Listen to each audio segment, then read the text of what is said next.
ધોરણ 7 એમાં ચેપ્ટર 8 રાશિની તુલના એમાં આપણે ચોથો પાઠ જોઈએ છે. આગળના પાઠમાં આપણે શીખી ગયા કે નફો કે ખોટ કઈ રીતે શોધવાની. આપણને નફો જો રૂપિયામાં આપ્યો હોય તો એ નફાના રૂપિયાને આપણે એ ટકામાં કઈ રીતે ફેરવવાના કે કેટલા ટકા નફો થયો.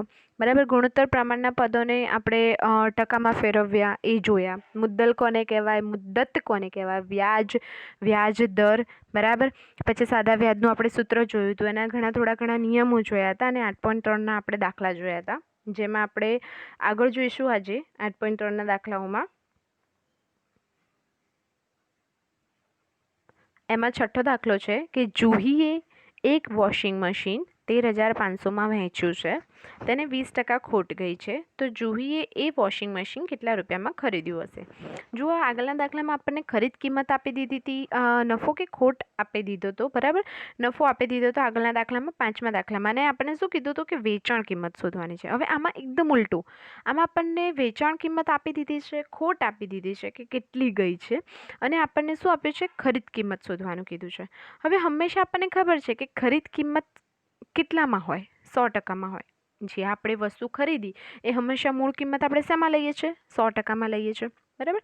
આગળ સમજીએ. સૌપ્રથમ આપણે શું કરીએ કે જે વસ્તુ આપણને જે રકમો આપી છે પહેલાં એ જોઈ લેતું કે આપણને અહીંયા શું આપ્યું છે, વેચાણ કિંમત આપી દીધી છે અને ખોટ આપી દીધી છે. સૌપ્રથમ આપણે એ અહીંયા લખી દઈશું, વેચાણ કિંમત અને કેટલી ખોટ. બરાબર. માટે વેચાણ કિંમત બરાબર 13,500 અને ખોટ બરાબર 20.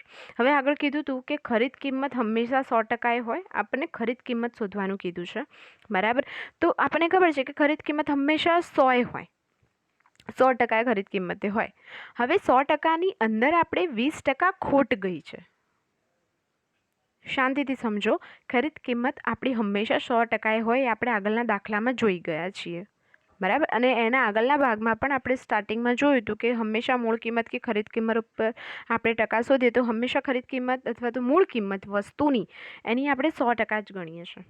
બરાબર.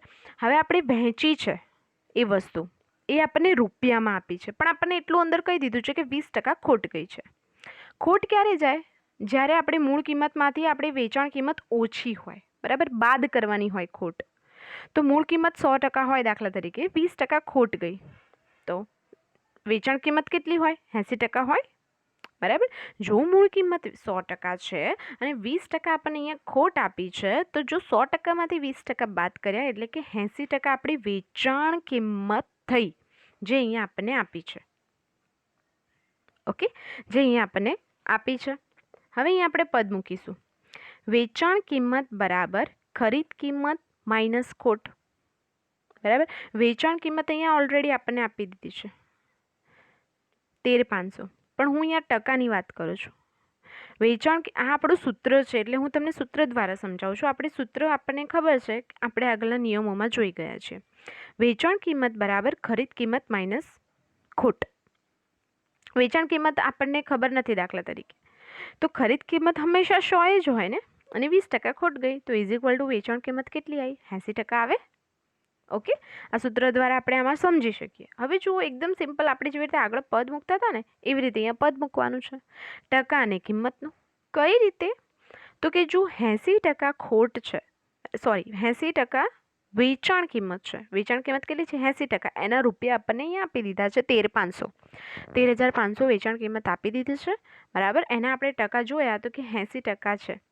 80%એ 13,500 રૂપિયા કિંમત થાય છે મશીનની. બરાબર. 80%એ 13,500 કિંમત થાય છે. તો આપણે ખરીદ કિંમત શોધવાની છે. તો ખરીદ કિંમત 100 એ કેટલા? 80%એ 13,500, તો 100 એ કેટલા? માટે 100 ગુણ્યા 13,500 ભાગ્યા 80 ભાગ ઉડાડીએ તો આપણો જવાબ આવશે 16,875. બરાબર. કેટલો જવાબ આવશે? 16,875. માટે આપણે છેલ્લે જવાબ લખવાનો કે જુહીએ રૂપિયા 16,875માં વોશિંગ મશીન ખરીદ્યું હશે. બરાબર. ખરીદી વધુ જ આવી જોઈએ. આજે આપણો જે ક્વેશ્ચન છે ને એમાં આપણી જે વેચાણ કિંમત છે ઓછી આવી જોઈએ, કારણ કે ખોટ છે. આપણને ખબર છે કે ખોટ હોય ત્યારે વેચાણ કિંમત ઓછી હોય. બરાબર. અને ખરીદ કિંમત વધુ હોય, તો અહીંયા જો આપણને ખરીદ કિંમત વધુ આવી 16,875. સિમ્પલ. શાંતિથી પહેલાં જોવાનું આપણને દાખલામાં સૌ પ્રથમ સ્ટેપ બાય સ્ટેપ કે રકમમાં શું આપ્યું છે. પહેલાં સૌ પ્રથમ એ સ્ટેપ બાય સ્ટેપ રકમમાં લખી નાખવાનું કે આપણને રકમમાં કેટલી વિગત આપી છે અને શું શોધવાનું છે. બરાબર. માટે આપણો જવાબ આવ્યો કે જુહીએ 16,875 રૂપિયાનું વોશિંગ મશીન ખરીદ્યું હશે. હવે આગળ જોઈએ દાખલો 7મો. શું કીધું છે 7મા દાખલામાં કે ચોકમાં કેલ્શિયમ, કાર્બન અને ઓક્સિજનનો ગુણોત્તર 10:3:12 છે. તો ચોકમાં કાર્બનની ટકાવારી શોધો. ઓકે, જુઓ અહીંયા આપણને પ્રમાણ આપ્યું છે, ગુણોત્તર આપ્યો છે, એનું લાઇનસર આપ્યું છે તો કે કેલ્શિયમના 10, કાર્બનના 3 અને ઓક્સિજનના 12 એમ પદ આપ્યા છે. બરાબર. ગુણોત્તરનું પ્રમાણ આપ્યું છે આપણને 10:3:12 ચોકની અંદર. આ ત્રણનું શું છે? મિશ્રણ છે. બરાબર. ચલો હવે શાંતિથી જોઈએ તો કે રકમમાં આપણને શું કીધું છે કે તમારે ચોકમાં કાર્બનનું પ્રમાણ, આ જે કાર્બન અહીંયા આપ્યું છે એનું ટકાવારી શોધવાની છે. આપણે આગળ ગુણોત્તરમાં ટકાવારીમાં રૂપાંતર કરેલું છે. બરાબર. ખાલી આ વ્યવહારિક દાખલામાં ફેરવ્યું છે. એકદમ સિમ્પલ. સૌપ્રથમ આપણને જે રકમમાં આપ્યું હોય પહેલાં આપણે લખી દઈએ છીએ. તો કે કેલ્શિયમ બરાબર 10, કાર્બન બરાબર 3 છે અને ઓક્સિજન બરાબર 12 છે. ઓકે. હવે જુઓ આપણને આ બધાનો મિશ્ર પ્રમાણનો આપણે શું કરીએ? સરવાળો. ગુણોત્તરમાં યાદ છે તમને આપણે આગળના દાખલામાં શું કર્યું હતું? જેટલા પદો હતા ગુણોત્તરમાં એના બધાનો શું કર્યો હતો? સરવાળો કર્યો હતો. બરાબર. માટે મિશ્રણ પ્રમાણના પદોનો સરવાળો બરાબર 10 + 3 + 12. બરાબર. 10 + 3 + 12 = 25. આપણે કોનું ટકાવારી શોધવાની છે? કાર્બનની, એટલે કે 3ની. બરાબર.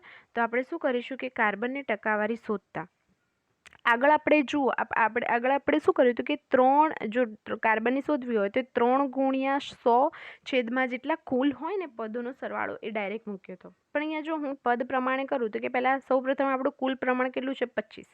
જો 25 એ 100% હોય, કારણ કે કુલ પ્રમાણ તો હંમેશા 100% જ હોય ને, માટે 25 એ 100%. તો શોધવાના છે કાર્બનના 3 એ કેટલા? ચોકડી ગુણાકાર 3 × 100/25. બરાબર. માટે અહીંયા શું આવશે? 25 ચોક 100, 4 તરી 12. માટે જવાબ આવ્યો 12%. બરાબર. માટે ચોકમાં કાર્બનની ટકાવારી કેટલી હશે? 12% હશે. છેલ્લે જવાબ આપણે વ્યવસ્થિત રીતે લખી દેવાનો કે ચોકમાં કાર્બનની ટકાવારી કેટલા ટકા છે? 12% છે. બરાબર. તમે ડાયરેક્ટ અહીંયા લખી શકો કે 3 × 100/25 = 12%. બરાબર. અહીંયા મેં તમને સમજાવ્યું પદ દ્વારા. હવે 7મા દાખલામાં જ બીજું આપણને ક્વેશ્ચન પૂછ્યો છે કે જો ચોકમાં કાર્બનનું વજન 3 ગ્રામ હોય તો ચોકનું વજન શોધો. હવે ધ્યાનથી સવાલને વાંચો.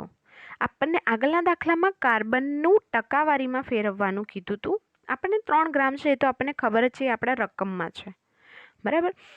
આપણે ટકાવારીમાં ફેરવ્યા તો આપણે 12% આવ્યા.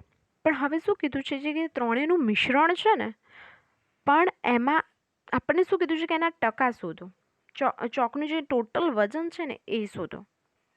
નોર્મલી તમે શાંતિથી સવાલ વાંચો ને તો તમને ખબર પડી જાય કે ત્રણેયનું મિશ્રણ એટલે ટોટલ એનું વજન જ હોય ને. તો આપણે ત્રણેયનું મિશ્રણનું પદનું બધા ત્રણેયનો ગ્રામ આપણે એનો પ્લસ કર્યો હતો તો કેટલા આવ્યા હતા? 25 આવ્યા હતા. બરાબર. પણ આપણે એને પદ્ધતિસર ગણીએ તો જુઓ કાર્બનનું વજન 3 ગ્રામ એટલે કે આગળના દાખલામાં આપણે ટકાવારી શોધતા આપણને કેટલા મળ્યા? 12%. તો આપણે ચોકનું કુલ વજન શોધવાનું છે એટલે કે ટકાવારી પ્રમાણે 100% થાય. બરાબર. કુલ વજન એટલે 100% થાય. તો આપણે એમાં પદ મૂકીએ ટકાવારીનું પ્રમાણ અને વજન. તો કે 12%એ આગળના દાખલામાં જોયું ને, 12%એ 3 ગ્રામ વજન થાય છે. 12% આપણે આગળના દાખલામાં શોધ્યા એ મૂક્યા છે. ઓકે. ફરીથી કહું છું, 12%એ 3 ગ્રામ વજન. તો 100%એ કેટલા? કારણ કે કુલ ચોકનું વજન શોધવાનું કીધું છે. ઓકે. તો 12%એ 3 ગ્રામ વજન. તો 100%એ કેટલા? ચોકડી ગુણાકાર કરીએ. 100 × 3/12. તો કેટલા આવશે? 25 ગ્રામ. કેટલા આવશે? 25 ગ્રામ વજન. આ આપણે શું કહેવાય દાખલો જોવો કે આપણો સાચો છે કે નહીં. તો આપણે આગળના દાખલામાં જોયું હતું ને 3 ગ્રામનો આપણે શું કર્યું હતું? સરવાળો કર્યો હતો. તો 25 ગ્રામ આવ્યું હતું ને. બરાબર. માટે જો પદ્ધતિસર આપણે દાખલો કર્યો તો પણ આપણો જવાબ શું આવે? 25 ગ્રામ. માટે છેલ્લે જવાબ લખવાનો કે ચોકનું વજન 25 ગ્રામ છે. ઓકે. હવે જુઓ આગળના દાખલામાં તમને કીધું છે 8મો દાખલો, અમીનાએ ₹275 એક પુસ્તક ખરીદે છે અને 15% નુકસાન વેઠીને તે વેચી નાખે છે. હવે આપણને અહીંયા શું કીધું છે? નુકસાન. 15% નુકસાને એ વેચી નાખે છે, તો તેણે પુસ્તક કેટલા રૂપિયામાં વેચ્યું હશે? નુકસાન એટલે આપણને ખબર પડી જવી જોઈએ કે અહીંયા ખોટ, બરાબર. એ 15% એણે એનામાં ખોટ ખાઈને એ વેચી નાખ્યું પુસ્તક, તો એણે કેટલામાં વેચ્યું હશે? આપણે વેચાણ કિંમત શોધવાની છે. દાખલો 5મા દાખલા જેવો જ છે, બરાબર. એમાં નફો આપ્યો તો અને આપણને વેચાણ કિંમત શોધવાની હતી, આમાં ખોટ આપી છે અને આપણે વેચાણ કિંમત શોધવાની છે. ખાલી ખોટની જગ્યાએ લોકોએ શબ્દ વાપર્યો છે નુકસાન, બરાબર. તો જુઓ, હંમેશાની જેમ દાખલામાં રકમમાં જે વિગત આપી છે આપણે પહેલાં લખી. પુસ્તકની ખરીદ કિંમત બરાબર ₹275. પુસ્તક વેચતા થયેલી ખોટ બરાબર આપણને કેટલા? 15%, બરાબર. હવે જુઓ અહીંયા કે હંમેશા મૂળ કિંમત ફરીથી રિપીટ થાય છે આની આ જ વસ્તુ, કે હંમેશા મૂળ કિંમત એટલે કે 100%, 15% ખોટ એણે વેઠી છે એટલે કે 15% ખોટ એણે લીધી છે, તો 15% એણે ખોટ લીધી તો એને કેટલામાં કેટલા ટકામાં વેચી હશે? બરાબર. ધ્યાનથી સમજો. આગળના દાખલામાં પણ આ જ વસ્તુ હતી, બરાબર. આગળના દાખલામાં પણ આ જ વસ્તુ હતી મૂળ કિંમતવાળી. જો મૂળ કિંમત 100% હોય અને 15% એણે ખોટ વેઠી છે, તો 85% એણે શું વેચાણ કિંમત થઈ? 100%માંથી 15% ખોટ ગઈ તો કેટલા ટકા બચ્યા? 85% એની વેચાણ કિંમત થઈ. હવે એકદમ સિમ્પલ છે, પદ મૂકવાનું છે આપણે. જુઓ, ખરીદ કિંમત એટલે કે મૂળ કિંમતના 100%, 15% ખોટ ગઈ એટલે કે નુકસાન બાદ થાય. હંમેશા નુકસાન બાદ થાય અને નફો ઉમેરાય. આપણને આગળના નિયમો પ્રમાણે ખબર છે, નુકસાન બાદ થાય, નફો ઉમેરાય. પણ શેમાંથી? મૂળ કિંમતમાંથી, બરાબર. જો નફો હોય તો મૂળ કિંમતમાં પ્લસ થાય અને જો ખોટ હોય તો મૂળ કિંમતમાંથી બાદ થાય. હવે જુઓ, મેં અહીંયા શું કર્યું? ટકા અને રૂપિયા. જો 100% એ ₹275, કારણ કે ખરીદ કિંમત છે, મૂળ કિંમત છે, માટે 100% જ ગણાય, બરાબર. જો 100% એ ₹275, તો આપણી વેચાણ કિંમત કેટલા ટકા છે? 85%. ઓકે. તો 85% એ કેટલા? 100% એ ₹275 ખરીદ કિંમત છે, તો આપણે અહીંયા 15% ખોટ કાપીને જોઈએ તો એની વેચાણ કિંમત કેટલી થશે? 85% વેચાણ કિંમત થશે. તો આપણે એને રૂપિયામાં કન્વર્ટ કરવી છે, તો 85% એ કેટલા? ચોકડી ગુણાકાર કરવાનો. 85 ગુણ્યા 275 બરાબર ભાગ્યા 100. ઓકે. 85 ગુણ્યા 275 ભાગ્યા 100. તો આપણો જવાબ આવે ₹233.75. બરાબર. ટકા નહીં, રૂપિયા. આપણે રૂપિયામાં કન્વર્ટ કર્યા ને એટલે રૂપિયા આવે, ટકા નહીં, બરાબર. ₹233.75, બરાબર. આટલો આપણો જવાબ આવ્યો. હવે જુઓ, આપણે છેલ્લે જવાબ લખવાનો કે અમીનાએ પુસ્તક ₹233.75 વહેંચ્યું હશે, બરાબર. હવે તમે દાખલા તરીકે 15% એ શોધવું હોય તો કે 100 એ 275%, તો 15% એ કેટલા? તો તમને શું મળી જશે? ખોટ મળી જશે, બરાબર. ખોટ મળી જાય તો એને તમે શું કરી દો? મૂળ કિંમત એટલે કે 275 છે એમાંથી બાદ કરી દો, તો પણ તમારો જવાબ વેચાણ કિંમત આવી જાય. પણ મેં અહીંયા ડાયરેક્ટ પદ કાપી નાખ્યું છે, બરાબર. એ રીતે પણ તમે કરી શકો, બરાબર. હવે જુઓ, આ આપણે શું કર્યું? આમાં મૂળ કિંમત આપણે એક જ વસ્તુ આપણે અહીંયા રિપીટ થાય છે ને આપણે યાદ રહી જશે કે મૂળ કિંમતના 100%. છેલ્લે આપણે આ જવાબ લખવો જરૂરી છે. ઓકે. હવે આગળનો દાખલો જોઈએ. 9મો, નીચેની રકમનું 3 વર્ષનું વ્યાજ મુદ્દલ શોધો. વ્યાજ મુદ્દલ, બરાબર. આપણે આ વ્યાજ મુદ્દલ કોને કહેવાય? એ આપણે આગળના ભાગમાં જે શું કહેવાય નિયમોમાં આપણે જોઈ ગયા છીએ, બરાબર, કે વ્યાજ મુદ્દલ કોને કહેવાય. હવે જુઓ, એમાં આપણે પહેલો દાખલો જોઈએ તો કે મુદ્દલ બરાબર ₹12,000 અને વાર્ષિક વ્યાજનો દર 12% છે. આપણે સાદું વ્યાજનું સૂત્ર આપણને ખબર છે, બરાબર, એ પ્રમાણે આપણે અહીંયા કરવાનું છે.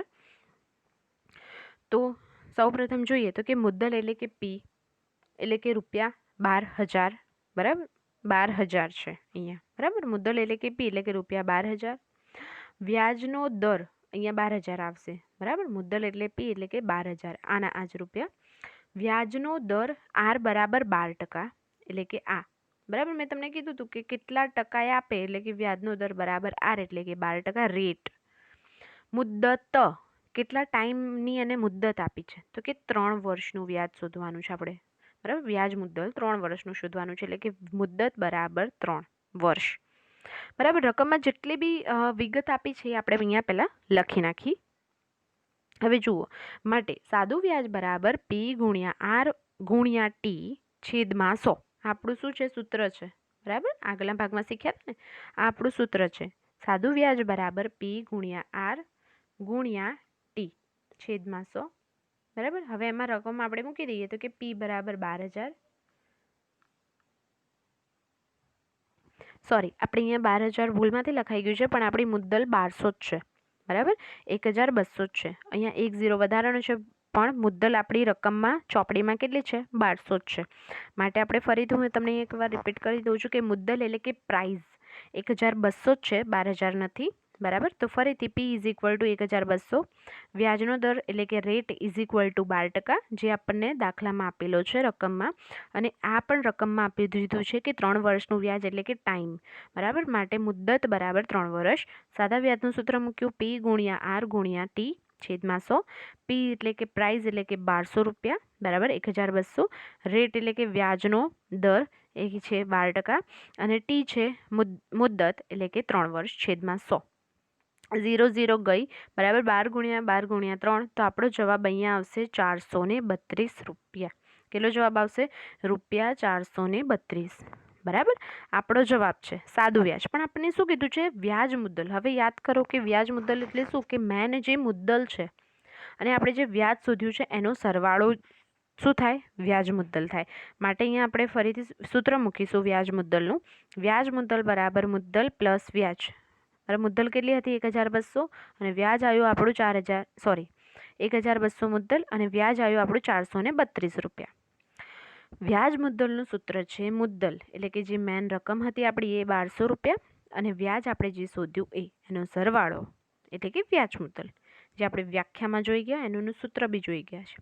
માટે મુદ્દલ બરાબર 1200 પ્લસ 432 રૂપિયા વ્યાજ, એનો સરવાળો કરીએ તો જવાબ શું આવે? 1,632 રૂપિયા.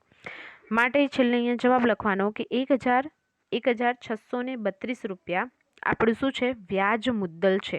હવે જુઓ, બીમાં પણ એવો જ દાખલો છે. 7,500 મુદ્દલ આપે છે અને વાર્ષિક વ્યાજનો દર 5% છે. હવે બીમાં પણ એવું જ છે, કંઈ જ નહીં કરવાનું. હવે બીમાં શું કરવાનું? જ્યાં 1200 લખ્યા છે ત્યાં એની જગ્યાએ શું આવશે? 7,500. બરાબર, રેટ કેટલો થઈ જશે? 12ની જગ્યાએ 5%. મુદ્દત તો 3 વર્ષની જ રહેશે, કારણ કે આની અંદર 2 દાખલા છે. બરાબર, આપણે બી દાખલો જાતે કરવાનો છે, ખાલી એના અંદર પ્રાઇઝ અને રેટ જ ચેન્જ થશે, બાકી બધું એટ ઇટ ઇઝ. બરાબર, પહેલાં વ્યાજ શોધવાનું અને પછી શું શોધવાનું? વ્યાજ મુદ્દલ. હવે જુઓ આગળનો દાખલો 10મો. ₹56,000નું કેટલા ટકા વ્યાજ દરે 2 વર્ષનું વ્યાજ ₹280 થાય? હવે જુઓ, અહીંયા આપણને સૌપ્રથમ શું આપ્યું છે પહેલાં એ આપણે અહીંયા લખી દઈએ. તો કે મુદ્દલ આપી છે, રૂપિયા આપ્યા છે, પ્રાઇઝ આપી છે આપણને 56,000. વ્યાજનો દર આપણને શોધવાનો કીધો છે. બરાબર, ટાઈમિંગ મુદ્દત આપણને કેટલા વર્ષની આપી છે? અહીંયા 2 વર્ષની મુદ્દત આપી છે, વર્ષની. બરાબર, અને વ્યાજ આપણને આપણે આગળના દાખલામાં વ્યાજ શોધવાનું હતું, જ્યારે અહીંયા વ્યાજ ઓલરેડી આપી દીધું છે. માટે જુઓ, PRT યાદ છે? PRT આપણા સૂત્રો. હવે પી આપી દીધું છે, રેટ શોધવાનો છે. બરાબર, કે કેટલા ટકાએ આપ્યું છે? અહીંયા લખ્યું છે ને કેટલા ટકાએ વ્યાજનો દર આપ્યો છે, આપણે શોધવાનું છે. હવે ટાઈમિંગ બી આપી દીધો છે કે આપણને 2 વર્ષ છે, અને જવાબ આપી દીધો છે વ્યાજ. આગળના દાખલામાં આપણે જોયું હતું કે ઘણા દાખલા એવા હતા કે જવાબ આપી દીધા હોય પણ શેના 5% 200 થાય અથવા તો 600 થાય, જે રકમ હતી એ શોધવાની હતી. બસ સેમ અહીંયા એવું છે કે અહીંયા આપણે રકમ જ શોધવાની છે. હવે અહીંયા સૂત્ર મૂકવાનું છે. સાદું વ્યાજ બરાબર P ગુણ્યા R ગુણ્યા T ઇઝ ઇક્વલ ટુ છેદમાં 100. P ગુણ્યા R ગુણ્યા T છેદમાં 100. હવે જુઓ, જેવી રીતે રકમ મૂકી હતી એવી રીતે જ અહીંયા આપણે મૂકી દેવાની. સાદું વ્યાજ અહીંયા આપણને ઓલરેડી આપી દીધું છે 280, જે મેં અહીંયા મૂક્યું છે. પ્રાઇસ એટલે કે P બરાબર 56,000, જે મેં અહીંયા મૂકી છે. રેટ આપણે શોધવાનો છે એટલે મેં અહીંયા R એમને મૂક્યો છે. અને T એટલે કે વર્ષ આપણને અહીંયા આપ્યા છે 2 વર્ષ છેદમાં 100, જે આપણા સૂત્રમાં છે. હવે જુઓ, મેં અહીંયા શું કર્યું છે, છેદ ઉડાડી દીધા છે 0 0. તો અહીંયા વધશે 280 બરાબર 560 ગુણ્યા R ગુણ્યા 2. 0 0 અહીંયા ગઈ છે. હવે જુઓ, આરને હું બરાબરની આ બાજુ લઈ જઈશ, બરાબર, અને 280ને આ બાજુ લઈશ તો શું થઈ જશે, ઉલટાઈ જશે પદ, બરાબર. શું થશે, પદ ઉલટાઈ જશે. જે ગુણાકારમાં છે જે ભાગાકારમાં જતું રહેશે, અને ભાગાકારમાં છે એ શેમાં થઈ જશે, ગુણાકારમાં.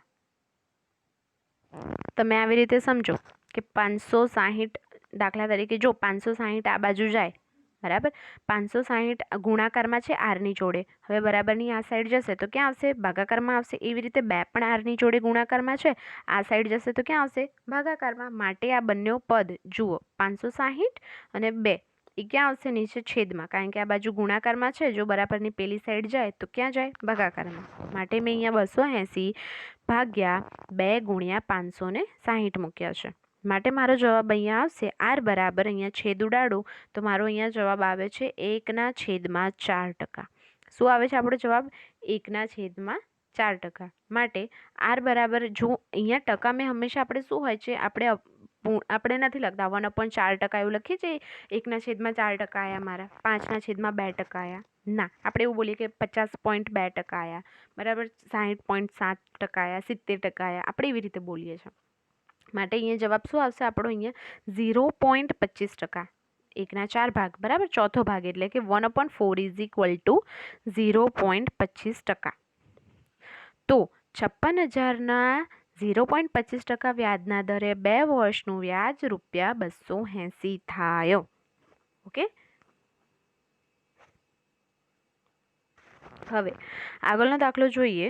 તેમાં શું આપ્યું છે, જો મીના તેણે વ્યાજે લીધેલા અમુક રકમનું વાર્ષિક 9%ના દરે વર્ષનો વ્યાજ ₹45 ચૂકવતી હોય તો તેણે વ્યાજે લીધેલ રકમ શોધો.